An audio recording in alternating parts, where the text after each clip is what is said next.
নমস্কার। সাহিত্যের রত্ন ভাণ্ডার পরিবারে সকল শ্রোতা বন্ধুকে স্বাগত। ফিরে এলাম আজ বিখ্যাত কথা সাহিত্যিক মানিক বন্দ্যোপাধ্যায়ের রচনা নিয়ে। মানিক বন্দ্যোপাধ্যায়ের প্রকৃত নাম প্রবোধ কুমার বন্দ্যোপাধ্যায়। প্রথম বিশ্বযুদ্ধের পর পৃথিবী জুড়ে মানবিক মূল্যবোধের চরম সংকটময় মুহূর্তে বাংলা কথা সাহিত্যে যে কয়েকজন লেখকের হাতে সাহিত্য জগতে নতুন এক বৈপ্লবিক ধারা সূচিত হয়, মানিক বন্দ্যোপাধ্যায় ছিলেন তাদের মধ্যে অন্যতম। জীবনের অতি ক্ষুদ্র পরিসরে তিনি রচনা করেন 40টি উপন্যাস ও 300 ছোট গল্প।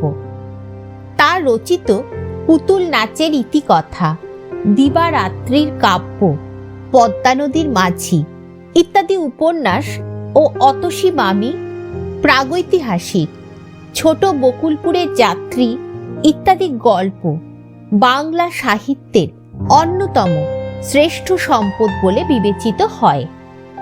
তাহলে চলুন সবাই মিলে একসাথে আজ শুনি মানিক বন্দ্যোপাধ্যায়ের এক অনবদ্য ছোট গল্প, পাশ ফেল। নিখিলের জীবনে মস্ত সমস্যা দেখা দিয়েছে। কি করবে নিখিল ভেবে পায় না, আর রাগে দুঃখে অভিমানে হতাশায় তার দু চোখে জল এসে পড়ে।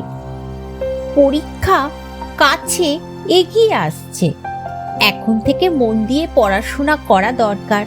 কিন্তু এরকম মানসিক অবস্থায় কেউ পড়াশোনায় মন দিতে পারে? পরীক্ষায় হয়তো এবার তার দেয়া হবে না। 3 দিনের মধ্যে পরীক্ষার ফি দাখিল করতে হবে। কোথায় পাবে সে ফিয়ের টাকা?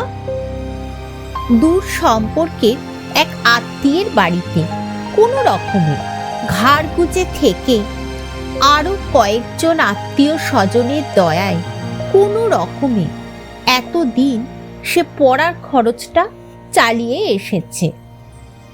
আত্মীয়টি ইচ্ছা করলে পরীক্ষার জন্য দরকারি টাকাটা অবশ্যই দিতে পারেন, কিন্তু তিনি স্পষ্ট বলে দিয়েছেন একসঙ্গে অত টাকা দেবার ক্ষমতা তার নেই। নিখিলকে সে সিঁড়ির ঘরটাতে থাকতে দেন আর 2 বেলা খেতে দেন, তাই তিনি যথেষ্ট মনে করেন। অন্যান্য আত্মীয় স্বজনের কাছে নিখিল দরবার করেছে, তাদের প্রত্যেকেই নিজের অক্ষমতা জানিয়েছেন, আর সেই সঙ্গে মামা বলেছেন কাকার কাছে যেতে, কাকা বলেছেন পিসের কাছে যেতে। নিখিলের ভাগ্যটাই খারাপ। তার যে কজন দুঃসম্পর্কের আত্মীয় আছেন, দুর্ভাগ্যক্রমে তাদের প্রত্যেকের মনে একসঙ্গে এই ধারণার উদয় হয়েছে যে নিখিলের পরীক্ষার খরচ জোগানোর দায়িত্বটা অন্যজন নেবেন না কেন? টাকা না দিয়েও যাতে পরীক্ষা দিতে পারে সেজন্য নিখিল চেষ্টা করেছিল, তারও কোনো ফল হয়নি। এখন উপায়? আর 3টি দিন সময় মাত্র হাতে আছে। তারপর টাকা জোগাড় করতে পারলেও কিছু লাভ হবে না। কত দুঃখ কষ্ট লাঞ্ছনা গঞ্জনা সহ্য করে প্রাণপণ চেষ্টায় কত শত কষ্ট অতিক্রম করে এত দিন সে পড়া চালিয়ে এসেছে। এখন তীরে এসে তরি ডুবল। কেবল একজনের কাছে চেষ্টা করা বাকি আছে, সতীশবাবু। নিখিলের সঙ্গে তার কোনো সম্পর্ক নেই। নিখিলের বাপ বেঁচে থাকতে দুজনের মধ্যে পরিচয় ছিল মাত্র, কিন্তু সতীশবাবুর কাছে আবেদন জানিয়ে কোনো লাভ হবে এ ভরসা নিখিলের নেই। ভদ্রলোক যেমন ধনী তেমনি কৃপণ, বোধহয় আরো বেশি নিষ্ঠুর। একবার 2টি টাকা সাহায্য চাইতে গিয়ে তার সম্বন্ধে কতখানি আশা করা যায় সে বিষয়ে নিখিল পরিষ্কার জ্ঞান অর্জন করে নিয়ে এসেছে। তবু আর কোনো দিকে কোনো উপায় দেখতে না পেয়ে নিখিলের আজ মনে হতে লাগলো সতীশবাবু কিছুই করবেন না জানা কথা, কিন্তু একবার চেষ্টা করে দেখতে দোষ কি?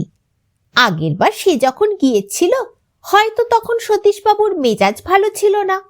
মনটা ভালো থাকলে হয়তো নিজের হাজার হাজার বাড়তি টাকা থেকে নিখিলের পরীক্ষার খরচটা দান করে ফেলবার উদারতা তার জাগতেও পারে। অনেকক্ষণ ভেবে অনেক ইতস্তত করে বেলা প্রায় ৯টার সময় নিখিল সতীশবাবুর প্রকাণ্ড বাড়ির গেটে গিয়ে হাজির হলো। দোতলার একটি ছোট ঘরে সতীশবাবু সকালবেলা নিজের কাজকর্ম করেন, হিসাবপত্র মেলান। এ বাড়িতে নিখিলকে সবাই চেনে, যদিও বড়লোকের বাড়িতে আসবার ভরসা হয় তার কদাচিৎ।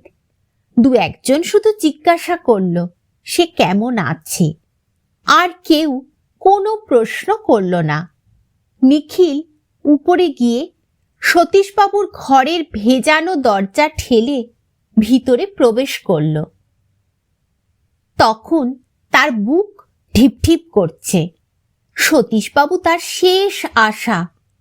সতীশবাবু যদি সাহায্য করতে অস্বীকার করেন তবে তার আর পরীক্ষা দেয়া হবে না।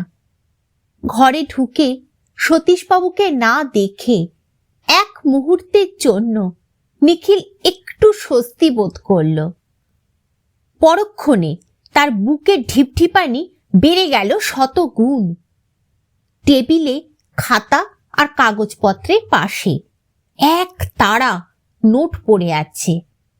ব্যাপারটা অনুমান করতে তার দেরি হলো না। হিসাব মেলাতে মেলাতে সতীশবাবু 2-1 মিনিটের জন্য কোনো দরকারে উঠে গেছেন, এখনই ফিরে আসবেন। কিন্তু তার ফিরে আসার আগেই নিখিল কয়েকটি নোট তুলে নিয়ে অনায়াসে ঘর থেকে বেরিয়ে যেতে পারে। নিখিলের সমস্ত শরীর শিউরে উঠল, মাথা ঘুরে উঠল। মাথার মধ্যে কেবল একটি চিন্তা পাক খেতে লাগলো যে এ জগতে তার আপনজন কেউ নেই। চুরি করেই হোক আর ডাকাতি করেই হোক নিজের ব্যবস্থা নিজে করে নিতে না পারলে তার কোনো উপায় নেই। সতীশবাবুর এত টাকা আছে, চাইলে সতীশবাবু একটি পয়সা দেবেন না। এরকম অবস্থায় তার দরকারি কয়েকটা টাকা টেবিলের নোটের তাড়া থেকে তুলে নিলে কি আসে যায়?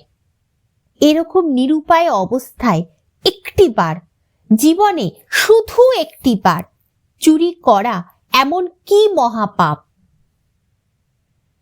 চেয়ে সতীশবাবুর কাছে সাহায্য পাবার সামান্য একটু ভরসা থাকলে কি কাজ সে করতে যাচ্ছে ভালো করে ভেবে দেখবার সময় পেলে নিখিল হয়তো প্রলোভনটা জয় করতে পারত। কিন্তু কয়েক সেকেন্ডের বেশি ভাববার সময় ছিল না।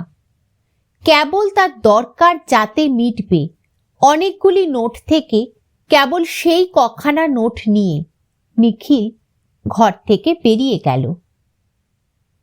পরদিন সকালে প্রায় সেই সময় সতীশবাবু সেই ঘরে বসে কাজ করছিলেন।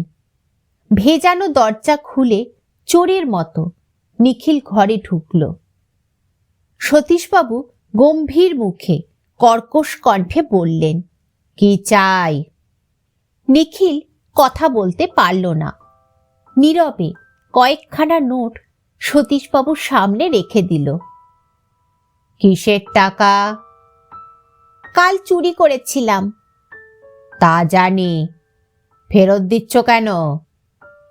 নিখিল মাথা নিচু করে দাঁড়িয়ে রইল। কি বলবার আছে তার? সতীশবাবু খানিকক্ষণ নিখিলের মুখের দিকে তাকিয়ে রইলেন।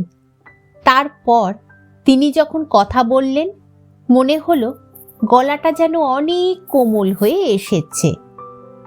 টাকাটা কেন চুরি করেছিলে নিখিল? নিখিল জড়িয়ে জড়িয়ে কোনো রকমে মোটামুটি ব্যাপারটা বলল। প্রতি মুহূর্তে তার ইচ্ছা করছিল বিকট একটা আর্তনাদ করে ঘর থেকে ছুটে কোনো বনে জঙ্গলে পালিয়ে যায়। সতীশবাবু জিজ্ঞাসা করলেন, অন্য কোথা থেকে পরীক্ষার টাকা পেয়েছো? না। তবে টাকাটা যে ফেরত দিচ্ছ? পরীক্ষা দেব না। সতীশবাবু আবার কিছুক্ষণ ভাবলেন। আমার কাছে না চেয়ে চুরি করলে কেন? নিখিল চুপ। চাইলে আমি দেব না ভেবেছিলে না? নিখিল এবারেও চুপ। কিন্তু দেখো, এবার না চাইতেই দিচ্ছি নিখিল। দান করছি ভেবো না, কিন্তু ধার দিচ্ছি। এবার থেকে আমি তোমার সব পড়ার খরচ চালাবো। তুমি আমার এখানে থাকবে।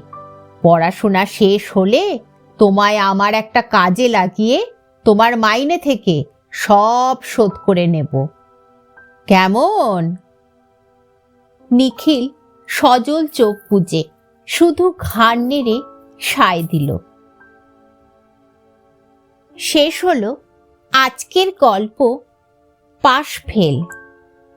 গল্প ভালো লাগলে সাহিত্যের রত্ন ভাণ্ডারকে সাবস্ক্রাইব ও শেয়ার করতে ভুলবেন না। আপনাদের পাশে পেলে নতুন নতুন গল্প নিয়ে ফিরে আসার উৎসাহটা আরও অনেক বেশি করে পাবো। সবাই খুব ভালো থাকবেন। ফিরে আসবো নতুন গল্প নিয়ে খুব তাড়াতাড়ি। নমস্কার।